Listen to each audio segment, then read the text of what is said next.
Aujourd'hui, je te fais une petite vidéo pour te présenter la presse à chaud HTV Runt.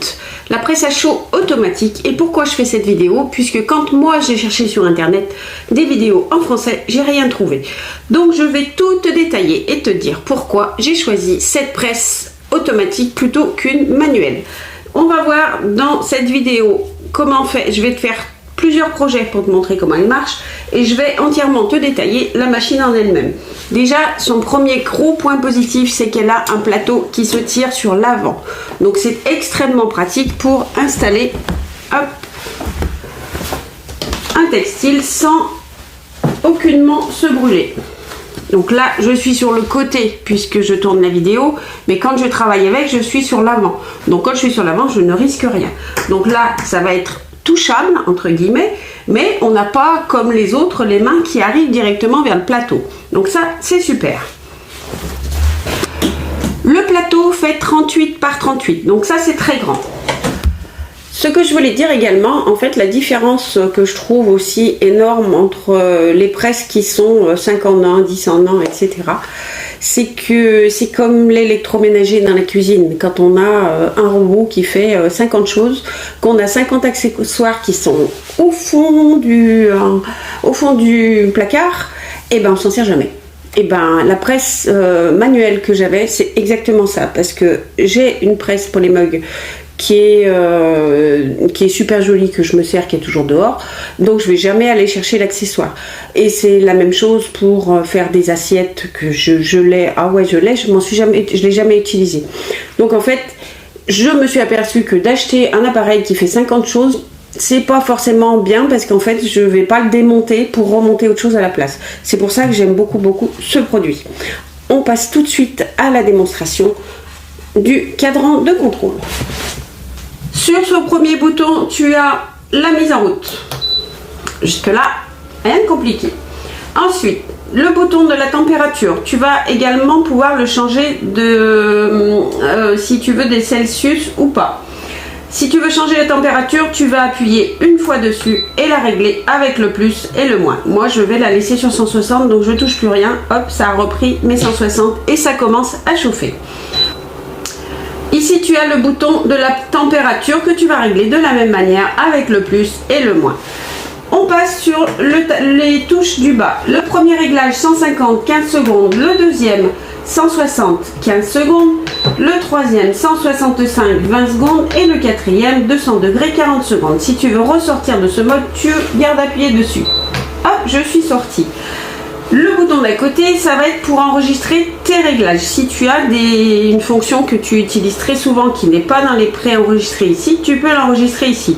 Perso, je ne l'ai pas utilisé encore. Ensuite, tu vas voir la touche automatique. Alors, la touche automatique, je ne l'ai pas utilisée non plus, mais ça peut être pratique dans certains cas. Ça veut dire qu'aujourd'hui, si je veux me servir de la presse, donc je vais installer un t-shirt, un vierge tant qu'à faire. Hop, j'installe un t-shirt, je le mets, je veux faire descendre la presse manuellement, enfin c'est moi qui dirige, donc je vais l'appuyer une fois ici. Donc là, elle descend et elle presse. Si je veux la faire remonter, hop, je fais comme ceci. La touche automatique, quand le tiroir est tiré comme ceci, si j'appuie sur la touche automatique, quand je vais refermer, hop, ça va descendre automatiquement. Je n'ai pas à rappuyer ici. Donc là, je vais là. Ah, une autre chose, si il y a un problème quelconque, vous allez sur n'importe quelle touche, ça fait remonter le plateau. Ça peut être très pratique. Si on veut ressortir de la touche automatique, on appuie une fois et on a repris le mode où on descendra par là. Donc là, il est rouge, c'est normal, c'est parce que la température n'a pas atteint les 160 degrés comme je lui ai demandé. C'est à peu près tout au niveau du panneau de commande.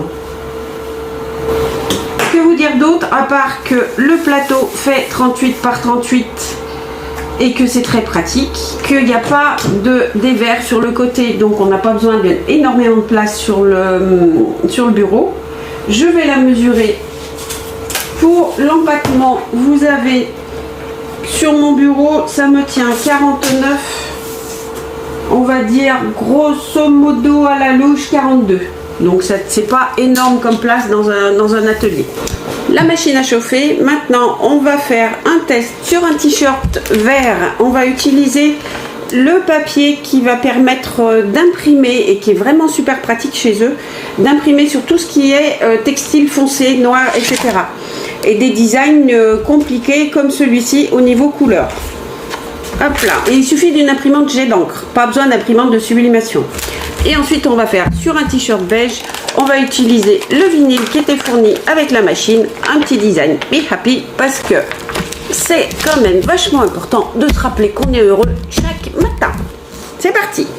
Ma machine est chaude, on va commencer à préchauffer le t-shirt.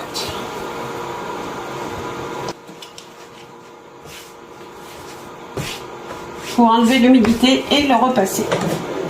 Si on pouvait faire le repassage avec ça. C'est parti pour 5 secondes. Hop, là je mets pas 5 secondes, hein. Je sais lire, ça suffit. Hop, on remonte. C'est préchauffé. Je vais prendre ce que j'ai imprimé. Vu que c'était un motif qui n'avait pas de trou, j'ai pu l'enlever très facilement de la feuille. Je le place là où je veux. Hop. Je le centre. Je mets la feuille de téflon, sinon ça va tout coller sur votre plaque. Je referme. Et là, je vais bien laisser les 15 secondes. Et vous allez voir qu'au bout de 15 secondes, elle va se lever toute seule. C'est déjà fini. Tadam! Elle est pas trop beau. Regardez-moi ça comme c'est beau. C'est beau, c'est costaud. J'ai déjà fait avec ce papier et lavé plusieurs fois. Ça ne bouge pas. Donc pareil, même traitement, même punition.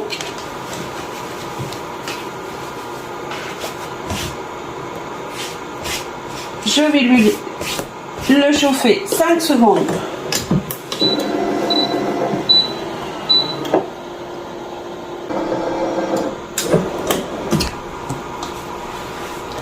Pour bien avoir le centre du t-shirt, ce que vous pouvez faire aussi, c'est le plier en deux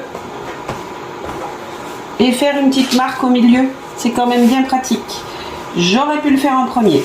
Donc on va repartir un petit coup pour que ça le marque bien pour vous montrer.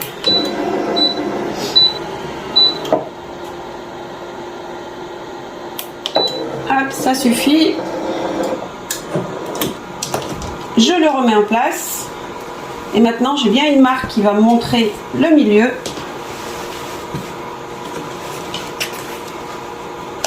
Et je serai plus sûre de mettre droit et centré. Je prends mon design, j'enlève mes petites écoles que bien sûr j'avais laissé coller dessus. Hop. Je le mets là où je veux, le plus droit possible et centré par rapport à mon trait que je viens de faire ici. Je vais descendre un peu parce que je voudrais bien qu'il soit haut. Hop, et vu qu'il a la feuille de protection, je vais le mettre comme ça 15 secondes. C'est parti.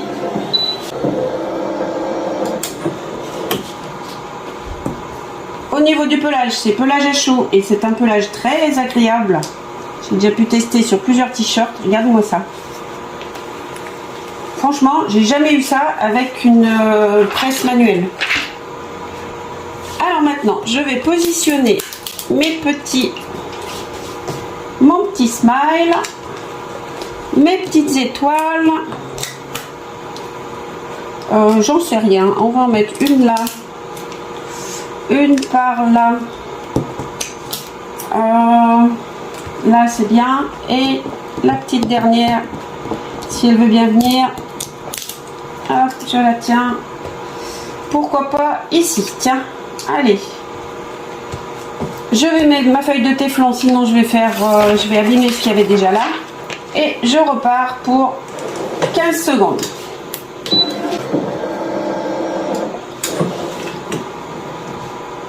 Bien là la feuille de téflon. Hop. Pareil, pelage à chaud. pour les petites étoiles et c'est fini. C'est pas de la rapidité? Vous ne les voyez pas, l'histoire des t-shirts de vos enfants, vos maris, etc. On va arrêter la machine. Ça va arrêter le soufflant. Et bien tu vois qu'on a fait un premier t-shirt avec du thermocollant, un deuxième t-shirt avec le papier pour la sublimation sur du noir, enfin sur les couleurs foncées, et qui c'est d'une rapidité, mais truc de fou. Il va me rester à te parler du papier de sublimation qui lui, il va nécessiter une imprimante à sublimation. Et pour sublimer sur tout ce qui est foncé, c'est une autre technique et c'est un petit peu plus long, donc je ferai une vidéo qui sera dédiée uniquement à ce papier. Et voilà, j'espère que cette vidéo t'aura servi, répondra à tes questions, et s'il te reste des questions, n'oublie pas de t'abonner et de me les poser en dessous en commentaire. Moralité, comme tu as vu dans les projets que je t'ai montré en détail, elle est hyper simple d'utilisation et très rapide. Donc moi, oui, je l'adore. Voilà, il n'y a pas photo. Et si j'avais à refaire entre acheter une automatique et une manuelle, ça serait sans hésiter l'automatique. Donc c'est une très bonne marque. En plus, elle se marie hyper bien dans le paysage. Les autres, faut se le dire, elles sont moches. Hein. Celle-là, elle est hyper belle. En fait, c'est comme si on passe un petit peu à la pomme avec les ordinateurs. Vous voyez le truc? Donc on rappelle les grands points positifs, c'est le tiroir qui se glisse sur l'avant, c'est le fait que c'est très sécurisé et le fait que tout est automatisé et que le seul muscle qu'on va faire travailler, c'est celui-là. Et c'est comme toute machine, quand tu as un besoin de machine, il faut bien étudier tes besoins, ce que la machine fait et à toi de voir pour faire ton choix. Voilà, moi je te fais la présentation. Maintenant, à toi de choisir.